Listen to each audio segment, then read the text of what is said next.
So I thought I suggested Dipankar that I should give two, okay, and one on kind of research that I am doing, the other on possibly kind of constants of motion in physics teaching, okay, in the ever-changing world of teaching. But that's not in a formal forum. Maybe we should have a group discussion around that. Maybe this semester sometimes I would like to do that also. And as soon as I mentioned it to him, next day Devtosh called me to fix the date. So, okay. So that's the origin of the, and then I put my fingers into many puddings, right? So I thought instead of giving an overview of things, which are many, from anti-counterfeiting to robotic gripper, so I thought I'll pick up one example such that you can get physics colleagues a feeling of the kinds of things that I do. But the problem with one example is it can get technical. I'll try and make it, leave it at the level of a colloquium, okay? Otherwise you'll get bored. All right, so let's start. This work, Manoranjan is here?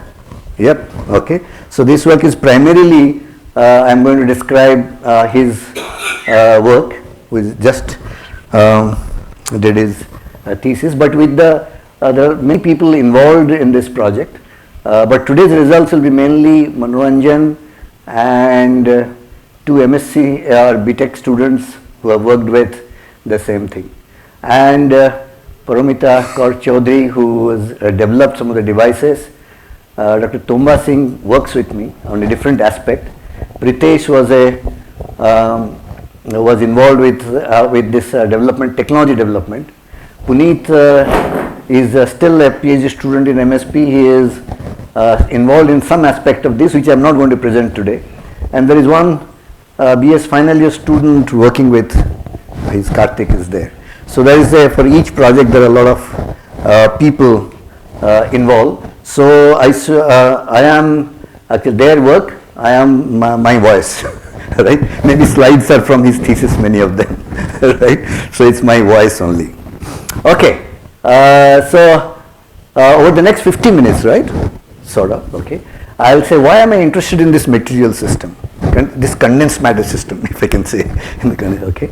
And I'll take one case study, and I said that I'll look at the transport, how to get and understand mobility in a two-terminal device like this, and then trapping is important in this, okay. How to control for a TFT, and transients are unusual and why they matter. This is what I promised: transport, trapping, and transients in one case study to be able to give you some insight, okay. The idea is, of course, large area printable electronics. Okay, everything that I do at the moment for last decade or so, or maybe more than that. Okay. Okay, so let's quickly introduce why I'm interested in this. My phone is 14 Pro, iPhone, right? And that's the chip that my phone has. Okay, M1, in one case M1, in the other M2, the chip. How many transistors are there? 114 billion transistors within what area? 2 centimeters square. Okay. So, and what is the Indian population? Right? Okay. So, just remember how these transistors work in unison for making millions of iPhones work so well. Right? All right. So, this is one kind of electronics that we know. And but will this electronics be useful if I wanted to have a robot skin? Okay, do I need 2 nanometer node transistors? Now this is almost 2 nanometers, right? With the gate around transistors and things like that. So it can do a job, fantastic. But would I need that? Okay, so I would require much larger, flexible, so that it behaves like skin, like a normal human skin. So this technology is of no good. It's good for my iPhone and for my computer, but for this kind of applications, it's not, right? So clearly this is a completely different area of thinking and electronics. You can't directly transport ideas from here to here. That's what our decade-long effort is really true. So, what is number of transistors per area? This is 2 centimeters square, 114 billion. What is the kind of transistor area that you require here? And what is the kind of density that would be required? Obviously, this is impossible, right? To be able to make this work. So, it has to be larger area and density as it is really required. So, this is hard, tiny, inflexible, this kind of electronics. And it's boxy. It always comes in a box. Even if it is wearable electronics or Apple Watch, it's still in a box, right? It's wearable. But so what here it requires soft, flexible electronics. It has to be large area electronics, and it can be wearable and washable, ideally, right? So this is a very different way of doing things. So we print at electronics, okay, at the center. This is one example, and if you can have taken it from, it is pervading now almost every area of human activity, this flexible and printable electronics. I won't go into all this, but from healthcare to computation, neuromorphic computation, it's somewhat okay, displays, almost every area. So this is in that sense a revolution. Just like we had a silicon revolution, okay, changed civilization, right? From silicon, now is the AI revolution, but it's basically based on still silicon revolution, right? So this flex system, all kinds of areas. I will not go into that, but that's that important it is. So it is targeting this kind of things that silicon cannot do. Okay, so I will not. So what is it based on? Is based on printing electronics on any substrate, which is paper, plastic, or cloth. Okay, so it's a substrate agnostic, and especially substrate which is flexible. Okay, and will take the form factor. So that's the idea. So we know this is diamond, this is ordered bulk crystal. Then of course we know nanostructures, okay, buckyballs, graphene and carbon nanotube. This is sp2. This is ordered, but only in the nanoscale. Okay, and of course there are polymers which are like noodles. Okay, and the small molecules which we deal with, which are conjugated. Conjugated, for chemists call it whenever there is an alternation of single bond and double bond. Okay, compounds, and those are the ones which are electronically important. Why? Because the outer electrons are a lot more mobile. There is a hard skeleton, and then you can knock them off with light, you can knock them off with electric field, and that's why this conjugated polymers are the hard soft electronics, the backbone of soft electronics. What is the level of this is amorphous. The order is only at the level of the molecule. All right, the molecules are ordered. Of course, they are molecules. So, and up beyond that, it is just a amorphous. Okay, not like amorphous silicon, where there also there is a short range. Okay, here there is no short range order. So this is just cornflakes and noodles of molecules. So, but what I have shown is completely carbon electronics. Okay, by controlling order and disorder, you can come to from diamond to soft electronics to plant to colors. We are carbon most of, right? We are not silicon, right? So that's why it's organic. So and we are moving towards probably that for larger area electronics. So the understanding of, we understand this very well. We teach in condensed matter physics, right? Now we are beginning to teach this also, a little bit, okay, all this, but we don't normally teach this at the moment. It's coming into textbook, but this is going to be important, and there are important differences electronically. Okay, this is what, so this is, so in this talk, what I'm going to talk about is nano embedded in amorphous disorder. Okay, so nano carbon materials embedded in a polymer matrix. This is a large class of materials. I'll take only one class. Okay, so why is this important? Because you can, for example, I have been interested in almost a decade back quantum dots in polymer, and we looked at similar kind of issues. What does functional things, quantum dots, CDAC quantum dots do in a polymer matrix? And you can make it so easily in the lab. You don't require a huge facility to do that. Okay. For example, this is the structure. This is CDAC zinc sulfide, and we used to put it in a diode structure inside the crystal, and then worked out lots of the similar questions that I'm going to ask today. Okay. So this has been an abiding interest in some of these electrical properties of such systems. Okay. Here it is quantum dot. I'm going to today talk about CNT. Okay. Instead of that. So this is in broad, this nano engineering. Okay. You are nano structures you are embedding for macro electronics, or we call meter electronics. So you are not doing nano electronics, you are actually doing large area electronics, but by engineering properties at the nano level. All right. So and the strategies are pack and align, or blend, or simply embed. I am going to talk about embedding today. All right. So there are printed electronics. There are lots of methods and techniques, and we have all these printing methods: inkjet, screen, gravure, blade coating, spray coating. All this we can do. I don't want to. We have also a roll to roll. So basically, anything that can be, what newspaper industry uses. Okay, we also should be able to use that to produce at newspaper scale circuits. That's the aim. All right. That is really the rollable electronics, okay, and flexible. And this electronics is also feasible only if it is done at a scale such that the cost comes down so that you can be disposable. Okay, it is not that I buy an iPhone, I can't dispose it, right? Okay, is cost now 1.5 lakhs or so. Here you should be able to use the electronics and dispose it.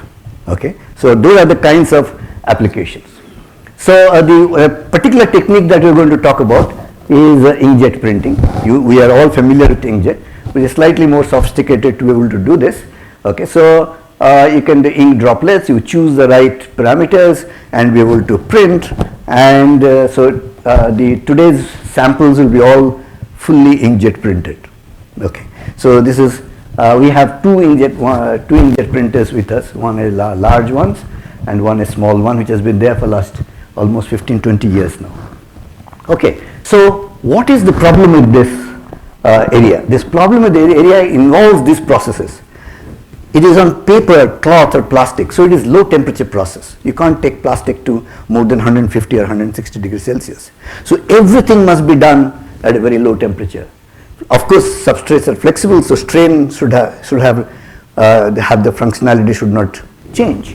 Okay, then is inks we know as red, green, blue, or three colors, other three colors, but here it has to be, inks has to be semiconductor, dielectric, and metal, and so on and so forth. They are functional inks.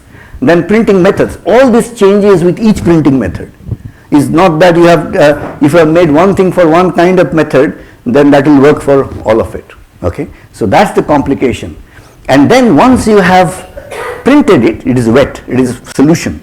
Okay, basically from solution ink, then what you do, there's a lot of physics with it, how to make a wet ink to become functional.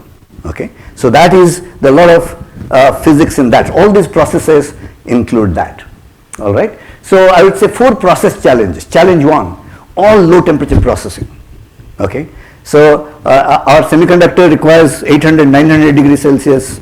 Okay, to drive in even a dopant. Okay, here it is 150 degrees Celsius is all that is allowed.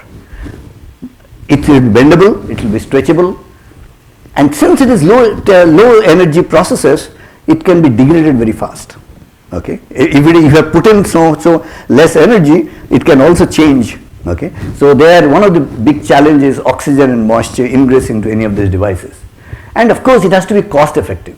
And hence it has to be extremely high throughput.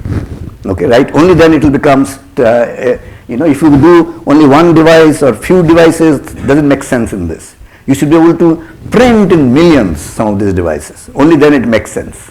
Okay, but this technology, as I say, Kromer was a Nobel Prize winner. He used to say the principal applications of any sufficiently new and innovative technology always have been and will continue to be applications created by that technology. We are not trying to replace anything that, we have electronics and now I make it flexible electronics. It has to be new applications. Okay, I will not go into this in this lecture, and then ultimately progress in applications is not that if I do something, it has happened in our center. We develop something and the market doesn't take it, right? But things have changed. So it's not deterministic. Okay. However, I call this silicon theorem.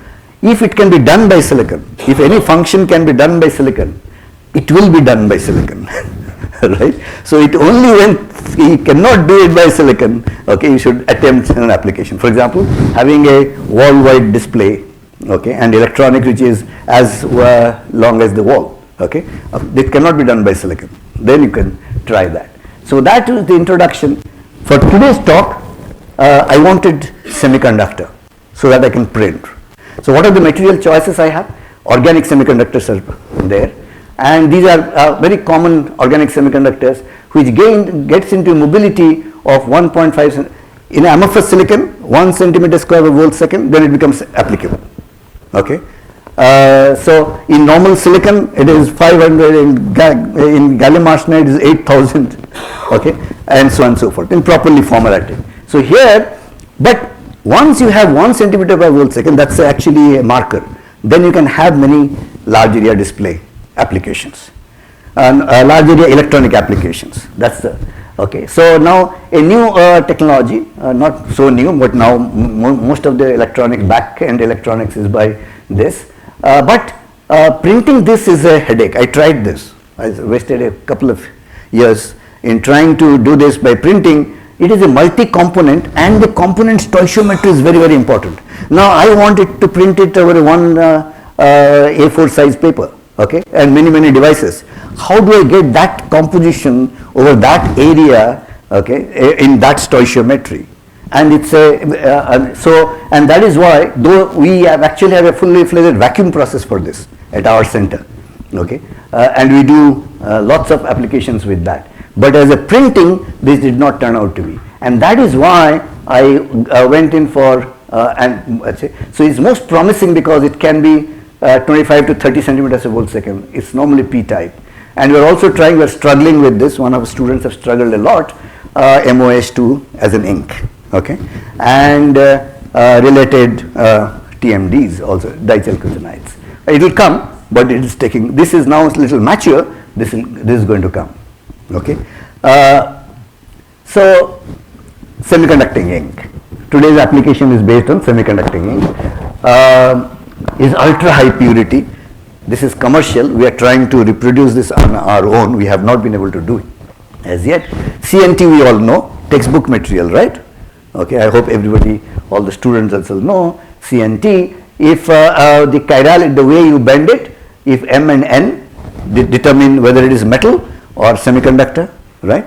And if the M and chosen properly, it will be semiconducting. The problem with this technology at large scale, at the scale that I want, is that they are mixed.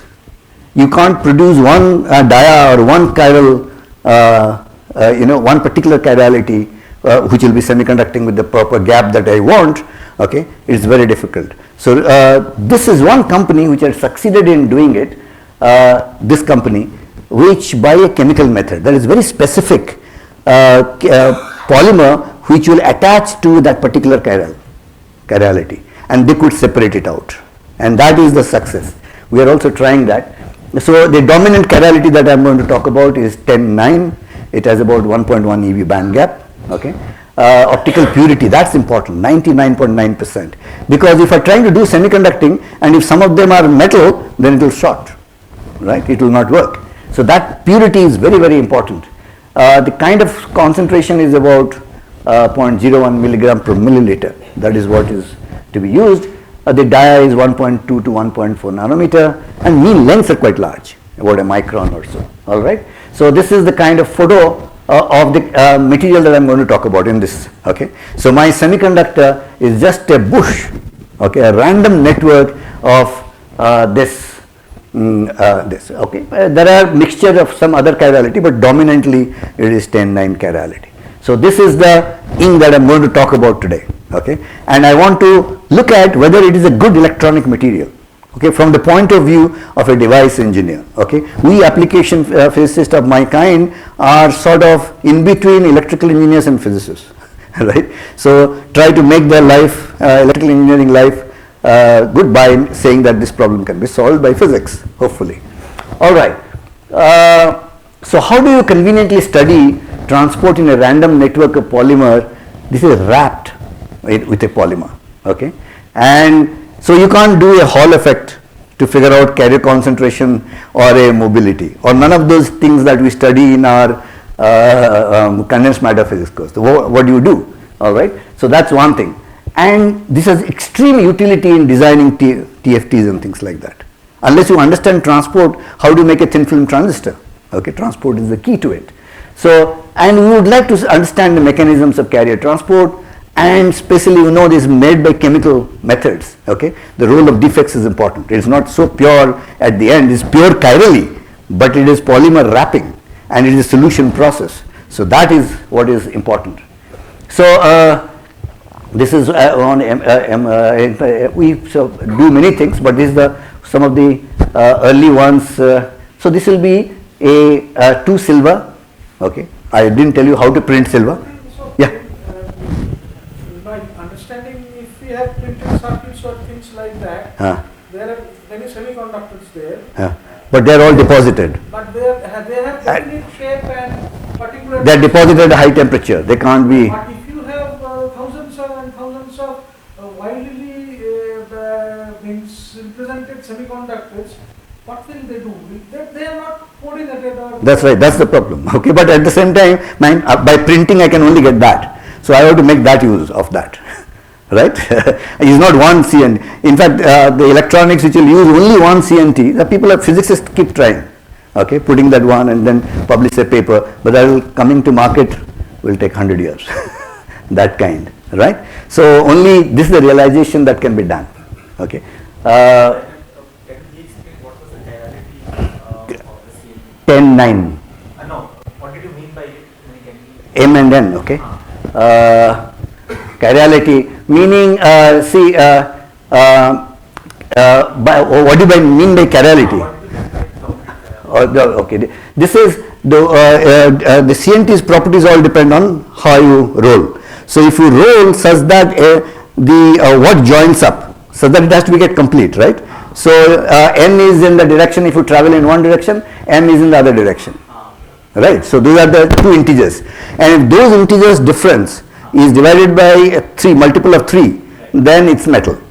If it, otherwise it's semiconductor, and that determines the D also.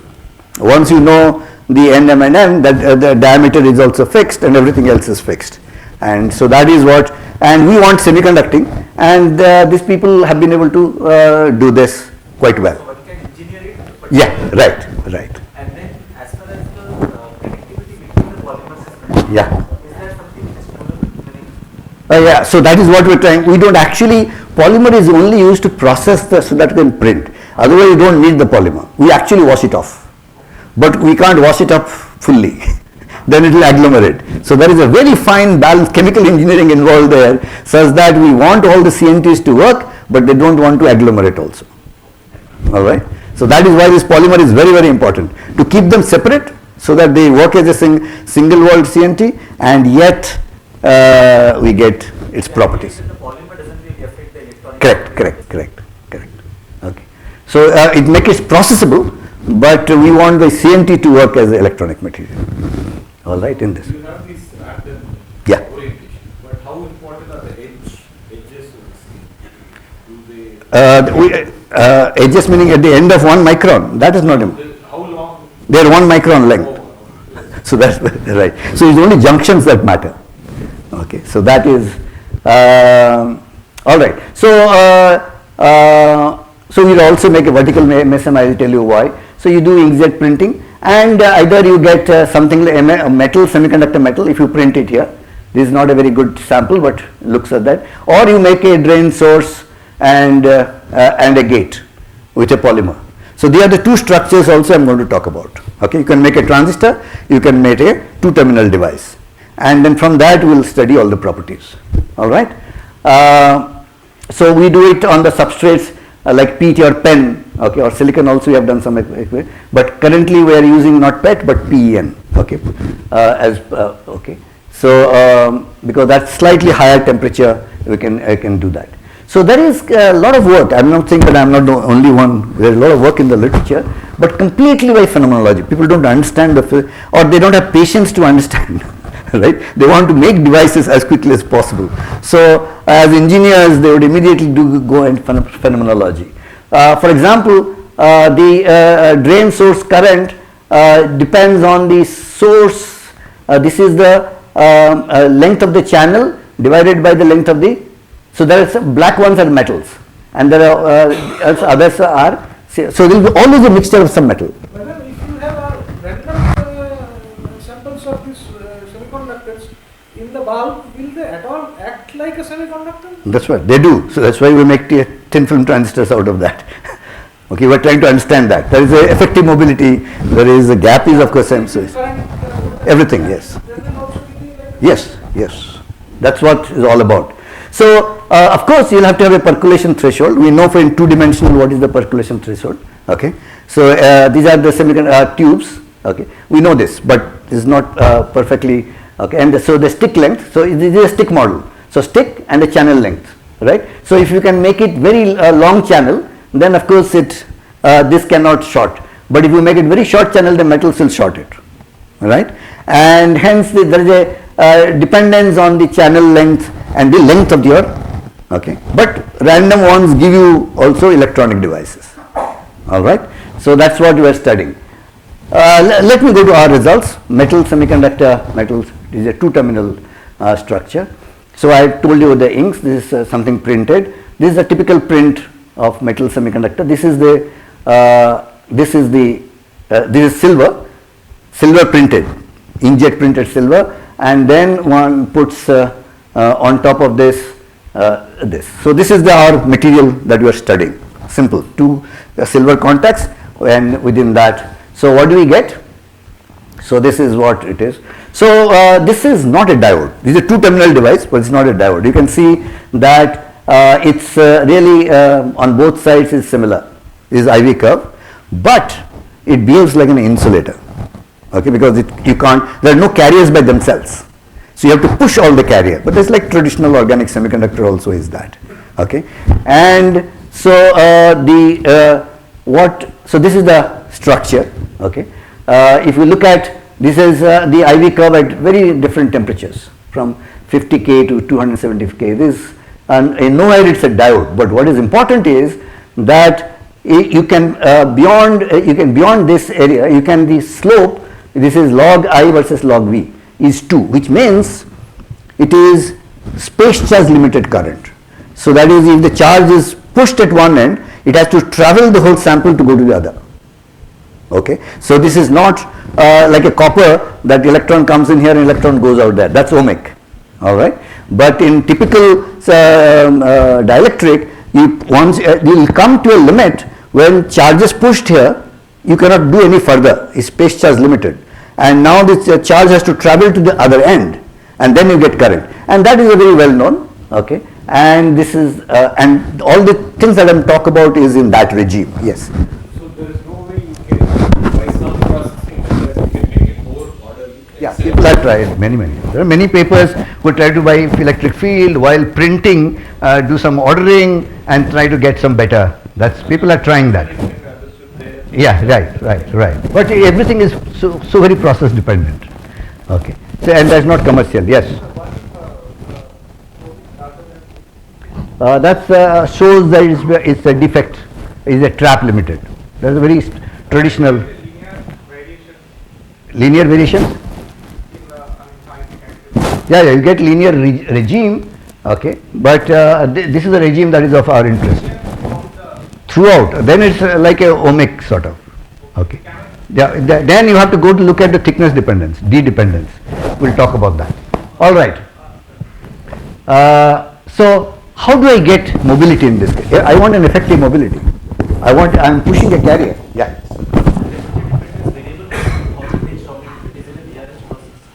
temperature dependent. Is it variable range hopping? No, that was the first guess. It is not. Right? That's yes. Yeah, so if the travels throughout the whole cycle, so what is the typical length scale that it travels? The total travel.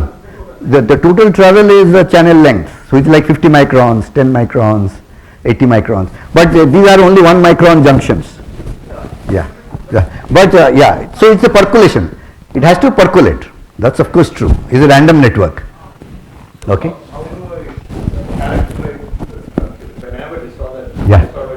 How do I know that I'm making measurements Yeah. on? So there's tubes, number of CNTs per, that's the constant, per micrometer square. So the way we choose the concentration and everything, so number of tubes, every micrometer square should be roughly constant. That's characterizable, yeah. Okay. So how do I get? So we use a technique which this is something we have been using for a very long time. You look at the capacitance of this, okay, as a function, as a ratio to the geometrical capacitance, and look at the frequency, because I told you the carrier is going from one thing to the other, right, and I'm pushing it back. Now if I do it at very high frequency, then at one point the transit time would match the frequency with which I'm driving it. Okay, so if you look at this capacitance, so this is imaginary Z, actually inverse of the capacitance. This is the imaginary part of the impedance. Okay, then or you can see as in capacitance you will see this. Okay, in imaginary, so it is matched with the frequency, and this frequency then is the time it requires. The inverse of that is the time for the effective carrier to go from one electrode to the other electrode. So this is a nice method of trying to get what is the transit time in a space charge limited current diode, okay, to travel that distance. All right. So this is very easily done. Okay, and then from there we get a of course there is a built-in potential. If there is something you have to take out, then is simply the thickness divided by the DC time constant. So transit time. So it's easy to obtain by such a electrical method what is the mu effective. All right. This is simply modeled by and then we can do that. So for example, now is minus imaginary impedance, and so this is the so peak frequency corresponds to mobility. Okay, and that you can see now is changing with this peak frequency changing with the applied voltage. So it means the field dependence, the transit time, the mobility itself is field dependent. All right. So that's the so normally mobility is independent, whereas a constant between Vd and electric field, but here mobility is okay. All right. So we can also do one thing. You can model it, okay, like a circuit, and obtain the R, and we saw that this R is not there. Does that mean that structure is going to change in the applied? Yes. No, not structure. The transport is changing. Or the transport? Transport. Yeah. So okay. So this is almost zero. So and this is the bulk. So so clearly is the bulk resistance that controls. So we can obtain from that. This is very common impedance spectroscopy. You can obtain what is the R1 and R2 from a plot like that. Okay. Sorry. Maybe some kind of hysteresis if I scan this. Not here, but in capacitance, yes. Okay. Okay. So just to show you that what is important is this mobility changes with decreases with voltage. We know many cases in the literature where the mobility increases with because field promotes, okay, hopping, okay, and that is why we know it's a Pula-Frenkel and things like that. But here it decreases, okay. So that's not something that is explained as yet, but there are some simulations which say, okay.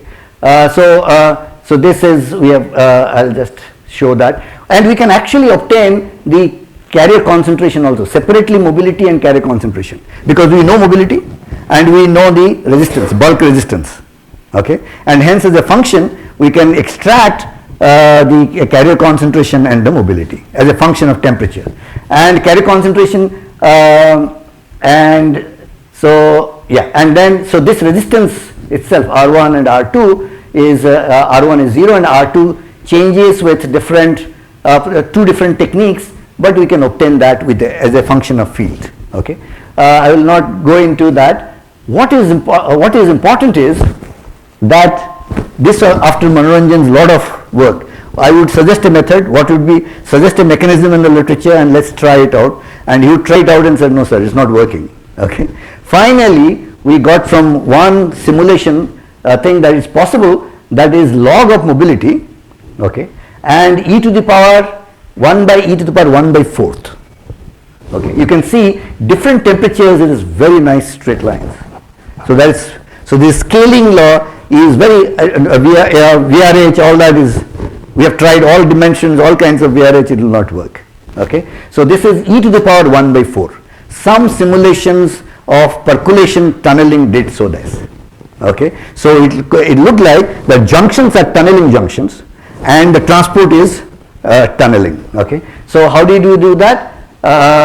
Okay, we tried many things. For example, fitting, this fits well but unphysical parameters. This is the fluctuation induced tunneling. Okay. So I will not go into that. What succeeded is here log of mobility as T square. Temperature dependence is T square. Okay. This is linear and this is only T square. And that one is e to the power 1 by 4 e exponential. So these are the two signatures. From there I will not go into the story so much.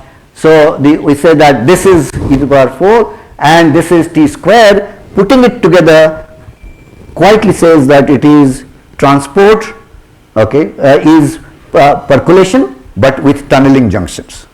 Now nobody has yet done what these parameters that will come out of that, what does that mean physically, right? But we are quite sure that with this kind of fitting over temperature and field range, okay, that this is indeed the scaling law. Okay, hence we understand the transport that it is junction limited and junctions are tunneling junctions, okay, with a weak temperature dependence of T square. So that's one part of the story. Let me, so is the random network possible? Is it important? Okay, so what Manoranjan did is he made a, instead of surface layer is a vertical layer, okay, and then the mobility turned out to be 10 to the power minus 4. So you are not being able to, carrier is not going to move in the, so the ability to have junctions is very, very important. The percolation is required because this vertically there is no percolation, there are only one layer of, right, there are no there is no CNT junctions. Okay, so vertical mobility is 4 orders of magnitude less or 5 orders of magnitude less. So the importance of the random network is very important to get the kind of mobility that we get with 30 centimeters per whole second. All right, so this is okay. So now we'll quickly go to thin film transistors. This work is based on okay, this is a patent which Paramita and Pritesh, and we just saw that this same work is now yesterday, okay, it got accepted in IEEE ZFlex, and this is fully, many people have done, but they are not fully inkjet printed. In our claim here is that every layer is fully inkjet printed. People do lots of shortcut and only one layer is inkjet printed, and they do. But here what was there is every layer. So Paramita and Manoranjan spent a lot of time trying to develop this, and we looked at the characteristics. So this is important because all electronics requires a diode and a transistor. That because that's the logic of electronics. Okay, so you have to render the efficient hard to soft process for soft electronics. So this is an important development. We have been chasing this dream for a very, very long time. So this is fully inkjet printed CNTFT. This is pen, printed silver electrode, PVB dielectric, and semiconducting SWCNT, and all inkjet printed. These are rough scales are this. Okay, about 75 microns bottom layer. The same ink. Okay, I will not go into that, and extremely good. Of course, the current is small, IDS, but extremely good if you are familiar with TFT characteristics, IDS, VDS with different VG gate voltage. So gate control is there and nice characteristics. You can get useful devices out of that. I will not, but there is hysteresis. Okay, here. Why? Because I know that there are traps. So it is trap control. Okay, so it is not the pure CNT control. Yeah. Is the graph broken? It's a measurement. Okay, this thing, because it's a continuous from one scale to the other scale. So it gets at this, when it changes, there is a, it's not a physical this thing. All right. So we yes, it is a hysteresis loop. That is, which means that the current is not just, current is mediated by traps, and the traps are slow. So the rate at which you scan it, okay, will depend upon that. If you, okay, so, and the mobility is 30 centimeters per volt second. Okay, that's very, very good, and threshold voltage is normal for good application. Okay, so I have till 6:15, right? 6 o'clock. You have 6:50. You can. Yeah. Okay. I'll try to finish everything by that. No, but they have to have the patience to listen to me. I can go on. Okay. So I will not go into this. We have studied the hysteresis to cut short a long story. Manoranjan's efforts, we have been able to obtain. This is for different, for example, scanning rate. Okay. We get this from the thesis, so there are a lot of data. I don't want to get into the data, but we can measure what is the trap charge, okay, with different sweep rates. So how much of the traps are responding as a function of sweep rate, we can measure. Okay, that's the area from this hysteresis. So but if you look at, so this is also hysteresis at different temperatures. Okay, so we can see that this temperature dependence of the area tells you that there is traps active, right? What should be, why is it? Because traps are, so it opens up, okay, or closes down depending upon the temperature, and the area can change like that. And how does the IDS change with time? The two things. If it is trap limited, then we are interested in how fast do they change, all right? So these are the transients, okay, for different. So these transients were very, very long transients, 300 seconds, okay.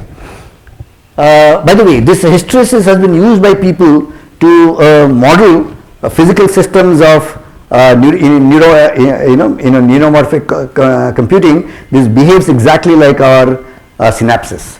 So synaptic transistors have been made purely because this is hysteretic, all right. People have used that. So we made some to show that is a TFT is good enough. We make PMOS inverter. I will not go into that. And so gain is 3. You can measure V in, V out. So you can make useful. They are very slow, but you can make just to so NAND gate. Okay, this is a Bismay Ranjan from MSc 2-year student who did the projects with us.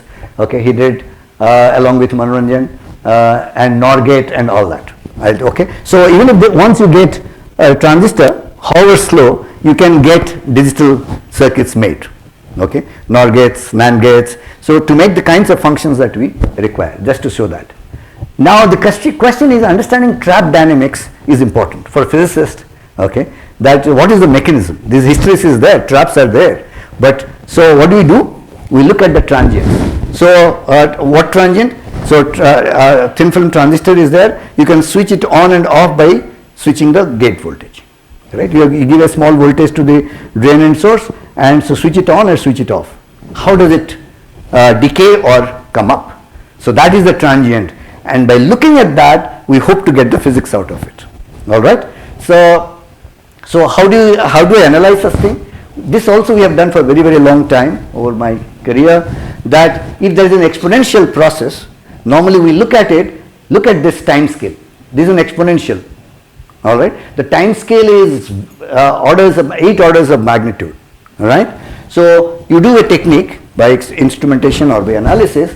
If you take two gates, you measure here, right? The difference will be 0.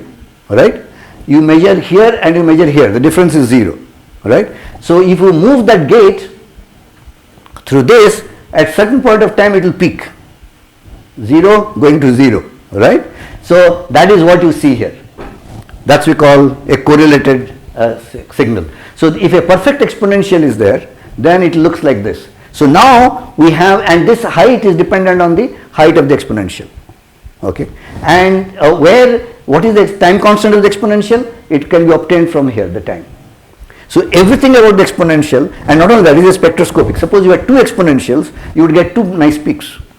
So line shape analysis and getting time constant, analyzing the transient becomes possible with, this is something that we have done for many, many decades now, and we are one of the pioneers who actually did this. All right. So this is the simple logic, that is, if gamma is 1, then what you do is IT minus I2t. Okay, and love the t, and then we try to characterize the process as if beta is 1, this is perfect exponential. If beta is less than 1, then it's a slow decay. Right? Normally it happens in many scales, and that's the physics that is we are trying to unravel.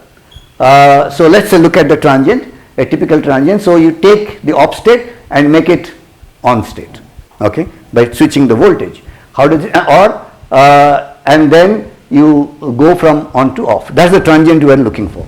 Okay, so this is what, this is on, this is 200 nanoamps. Okay, this is on and this is off. Okay, so this is for the way it is now switched from different voltages, 1 volt to 0 volt, 1 volt to 0.1 volt, and things like that. So what is the gate changing is doing?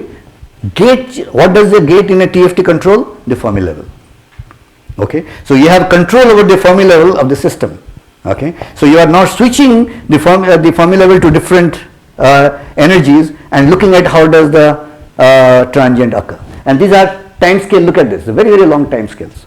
So these are the transients which are on transient and this switch off transient. We analyze that. I will give you only a brief summary of what we get by analyzing this. Okay, both is a function of temperature and is a function of this voltages to which, okay, because of the EF tuning. All right.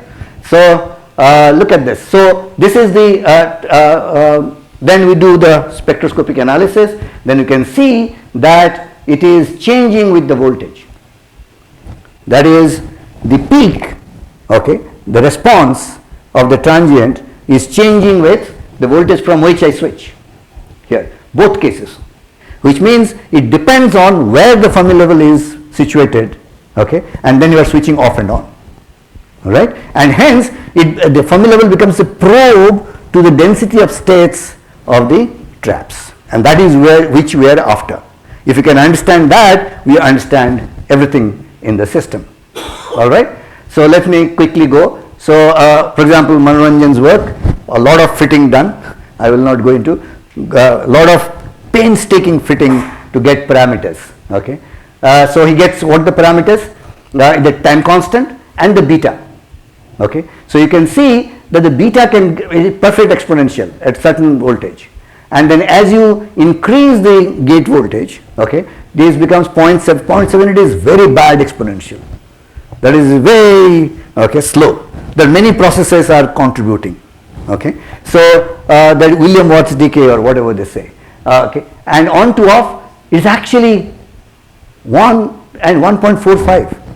You don't know a process, okay, unless you really search the literature where the process is such that the decay or exponential is greater than 1, which means it's a runaway process. Okay, it's faster than exponential.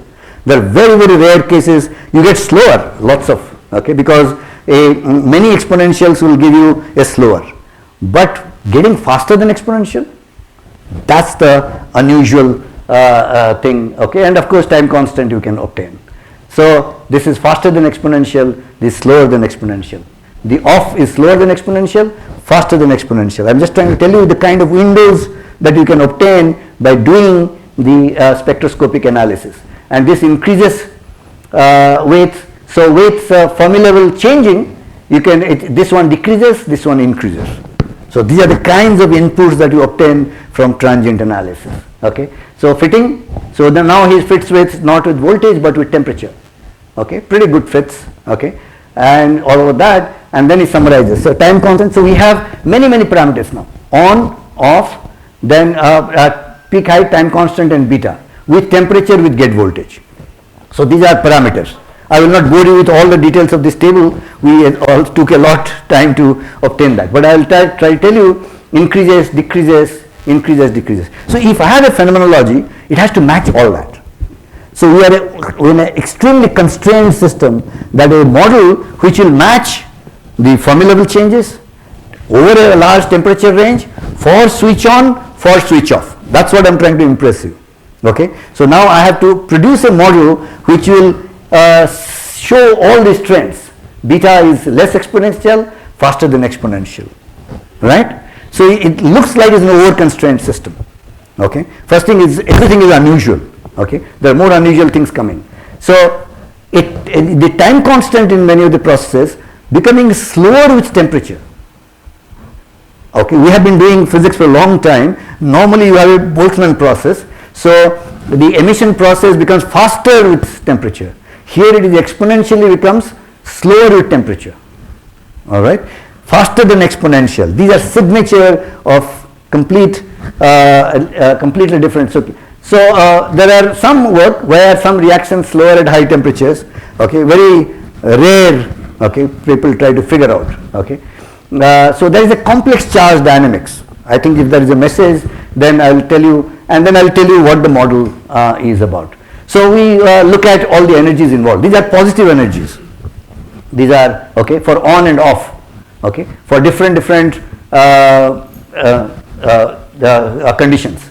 For switching conditions, for different temperature. This 1 by T for switching conditions of the Fermi level. So we have handled temperature and Fermi level, switching on and switching off, and you obtain a great detail of associated energies, energetics. Okay, I will not go into that. The mental picture is this. This is CNT, perfect CNT.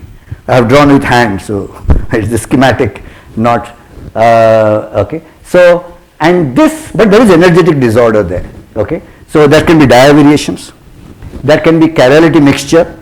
Okay, there would be surface defects. Okay, there is interface traps, interface between polymer and the CNT. Okay, wherever polymer is there, and there can be some induced trap because of the field to the gate. Right, all these are sources of, okay, and that is in our case is giving something like a Gaussian or two Gaussians which is close to the valence band edge. Okay, and then we are being actually changing the EF with the gate, okay, and temperature. So all the dependencies we are being able to explain all the complicated charge dynamics. We explain, that's why okay. So what is the proposed model? I will very quickly. This is, for example, because of the tube variations or chirality variations, the EV can be distributed.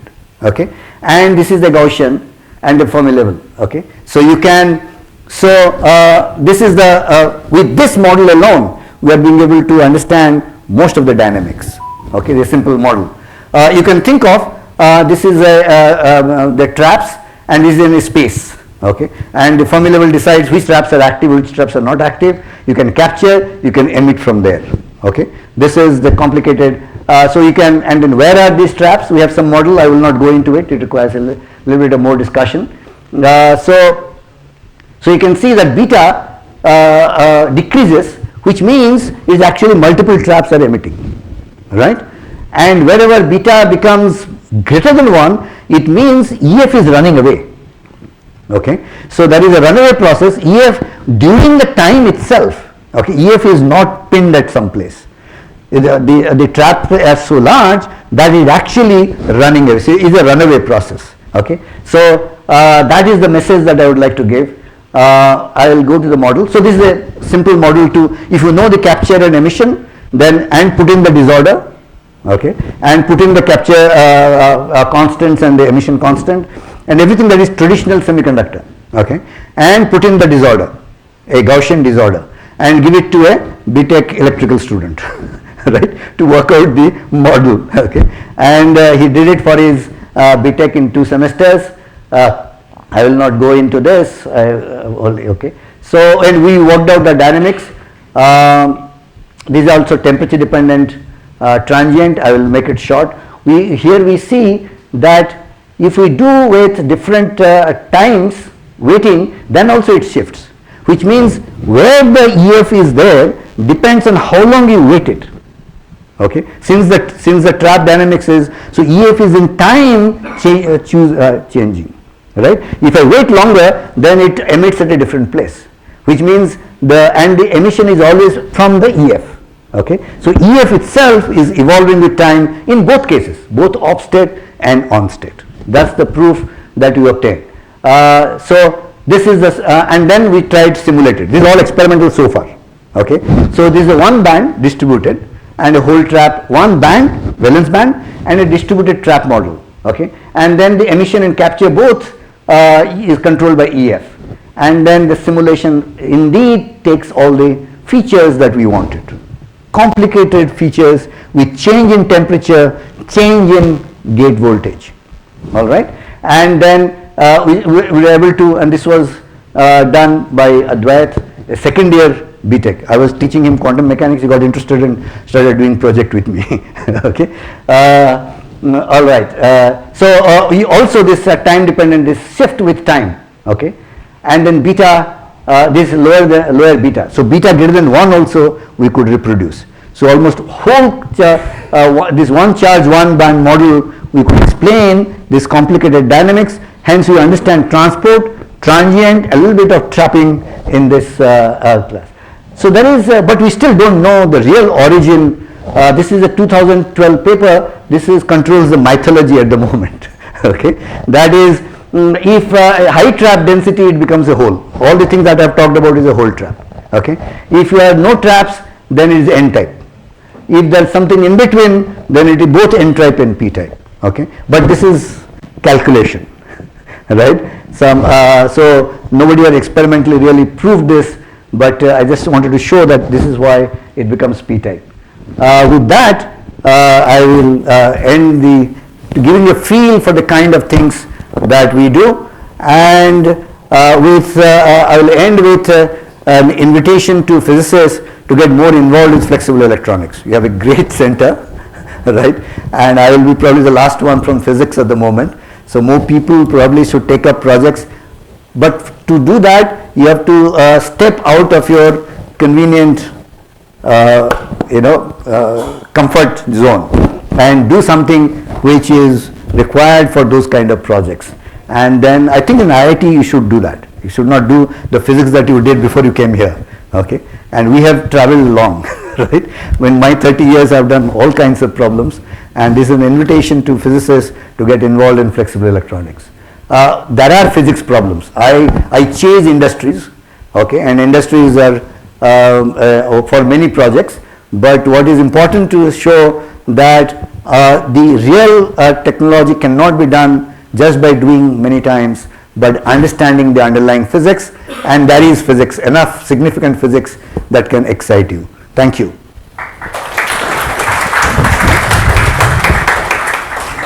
Okay, so the Yeah. Are there noise signals for a trapping if you just look at the transient? Yeah, there you can, but we have not measured noise, but one can measure noise. That will be huge. Okay. Do you see, for example, if there is a trapping retracting, typically one expects some telegraphic noise. But for that, for telegraphic noise to be picked up, you'll have to have only 1 or 2 in a channel. Okay, that's so that you can do single charge trapping and detrapping. Here it is large amount. So, but if you look at noise frequency dependence, you will see that as temperature also. But noise is always an indicator, but there is not very, you cannot model it very well. It's just a process. But yes, telegraphic thing can be done.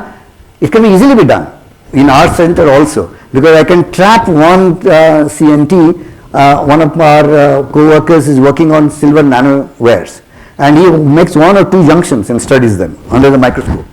Okay, so it's possible to do that. how can it be controlled experimentally? Yeah, so here the term interface itself is not very well defined. Okay, there is a oxide and there is a random, and there is a polymer inside. Okay, so the conventional semiconductors would say that is the interface trap between the oxide and the semiconductor. But here it's the bulk itself is open. There are internal surfaces. So it is the internal surfaces that has interface traps. Okay, so my guess is that there is a tube also has some traps. There are two types of traps, and the junction has traps. Okay, because there is a little bit of polymer sticking there. Okay, because it is tunneling, right? So these two traps are different. We have signatures with a light that there are two different systems of traps that are there. So it is not really interface. Where is interface? It is not a bulk device at all. If there are two bulbs, then there is an interface. There is interface all over the place. So how universal is this model? Is this some limiting concentration of CNT or is it? No, you can change with concentration and you can, and then what parameter, we don't know as yet. For example, the parameter fitting that we did, how do I relate it to the concentration? That I don't know. Actually we'll be looking forward to some theorists saying that this is the parameter, and then so there are simulations, but simulations nobody has tried to get experiments done for those simulations. All right, but yes, it is depends on. But all our intention for technology is I get as less hysteresis as possible, or hysteresis required, and the mobility is 25 to 30 centimeters per volt second. That is the most important. Okay, so I know the traps, I know the mobility. That's all I need from my technology. But the physics of it is going to come very, very, I think it will take time. So in each of the CNT, the mean free path effect to interpret, is that sort of smaller than the interconnecting length or larger? So each of the CNT should I think of like a ballistic channel? Or No, I think we are not in that limit. We are not in that limit because it is junction limited. So this could be ballistic, or we don't know, but it's probably resistive. Okay, but we don't have any resistance. So the whole transport is dominated by junctions, and junctions are tunneling at room temperature or higher. These are tunneling junctions which are at room temperature or higher. So there is a percolation and there is tunneling, and it decorated by traps. Okay, if there are no more questions, Yeah. Yeah. The polymer which is wrapped around, is something known about that? Is it We know from the literature, but this particular company doesn't, but we know it is actually PVP kind of, okay, some modification of PVP, because their purification dependent, the fact that they have chirally made pure is because the particular wrapping. right, so right. because they have the polymer chain has certain Right. kind of Yeah, right. So in the literature there are 2-3 polymers. Okay, one is PVP, which we also are trying, and so there is, most of them are very common polymers, but is the technique of doing it is. So this is done through the bulk and then wrap the polymer and. Yeah, this is plasma. This is CNTs are plasma grown, and then chemically purified. Ultra. Yeah. Ultra pure. Yes. So if we know about the polymer, we can kind of DFT modeling or some other physics. Yes. People have tried that. Figure out what kind of traps Yeah. at the surface, or if there are any traps. Yeah. So And then what can be type of the tunneling Yeah. between two CNT. Correct. And given the Correct, polymer, yes. or whatever. Yeah, lot of DFT has been done with OH group. Okay, whatever is the source, that a lot of people have done, because the solution process and somehow OH group, hydroxyl group is the one which controls and things like that. But with specific polymer, I have not seen. Okay, but people can do it. There are many papers with Rabon, but they don't touch with experiments. That's the problem. Possible to remove this. Yeah, it gets washed up. Yeah, it gets. You can just wash it. In fact, in our process, this washing step is very important. If you do a little bit of more washing than optimization, all of the polymer goes away. And then there will be bundling, and even the CNT goes away. No, even in the film condition. Yeah. So you have to have an optimum. So these are technological steps, okay, and that is why it was student dependent. So then we said with the okay. So then we had to have many standardization processes to get everything similarly. That's true.